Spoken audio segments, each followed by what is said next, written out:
ಇದೇ ನಿಟ್ಟಿನಲ್ಲಿ ACP CCB ಹಾಗೂ PI CCB ಶಬೀರ್ ಮತ್ತು ಅವರ ತಂಡದವರು ಸೇರಿಬಿಟ್ಟು ನಿನ್ನೆ ಅಂದರೆ ಇವತ್ತಿನ ಡೇಟ್ ಬರುತ್ತೆ, ನಿನ್ನೆ ರಾತ್ರಿ ಮಾಡಿದ್ದದು. ಇವತ್ತು 280 kg ಗಾಂಜಾನ ಸೀಸ್ ಮಾಡಿದ್ದೀವಿ.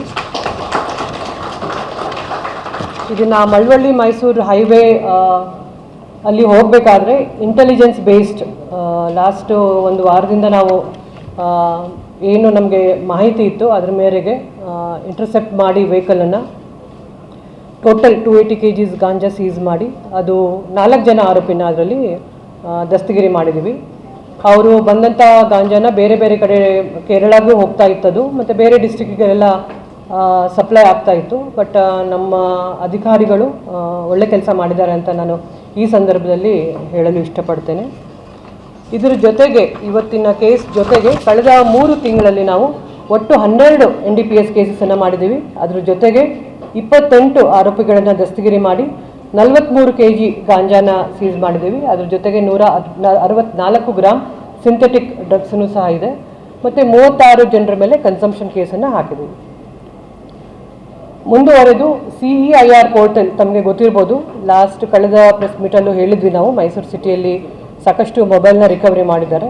ಅದೇ ರೀತಿ ಮುಂದುವರೆದು ಮತ್ತೆ 234 CR ಪೋರ್ಟಲಲ್ಲಿ ಏನು ಕಳ್ತನ ಆಗಿತ್ತು ಆ ಮೊಬೈಲ್ನ ನಾವು ರಿಕವರಿ ಮಾಡಿ ಕೆಲವನ್ನ ನಾವು ವಾರಸುದಾರರಿಗೆ ಹಿಂತಿರುಗಿಸಲಾಗಿದೆ. ಸೊ ಈ NDPS ಕೇಸಸ್ ನಮ್ಮ ಅಧಿಕಾರಿಗಳು ತುಂಬ ಶ್ರಮಪಟ್ಟು ಮೈಸೂರು ನಗರನ ಡ್ರಗ್ ಮುಕ್ತ ಮಾಡಬೇಕು ಅಂತ ಹೇಳಿ ಪ್ರತಿದಿನ ನಮ್ಮಲ್ಲಿ ಸಾಕಷ್ಟು ಇಬ್ಬರು DCPs ಇರ್ಬೋದು, ACPs ಎಲ್ಲರೂ ಸಾಕಷ್ಟು ಹಲವಾರು ಕೇಸ್ಗಳನ್ನ ಮಾಡ್ತಾ ಇದ್ದಾರೆ.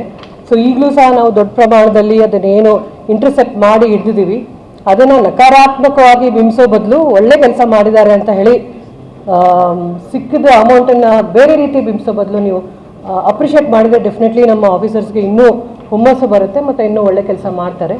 ಒಳ್ಳೆ ಕೆಲಸ ಮಾಡ್ತೀವಿ ಅಂತ ಹೇಳಿ ನಾನು ಈ ಸಂದರ್ಭದಲ್ಲಿ ಹೇಳಕ್ಕೆ ಇಷ್ಟಪಡ್ತೀನಿ. ಒಬ್ಬರೊಬ್ಬರೇ ಕೇಳಿ.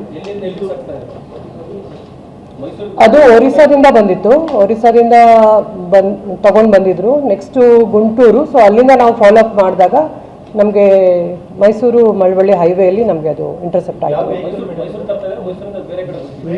ಅದು ಬೇರೆ ಕಡೆ ಹೋಗ್ತಾ ಇತ್ತು.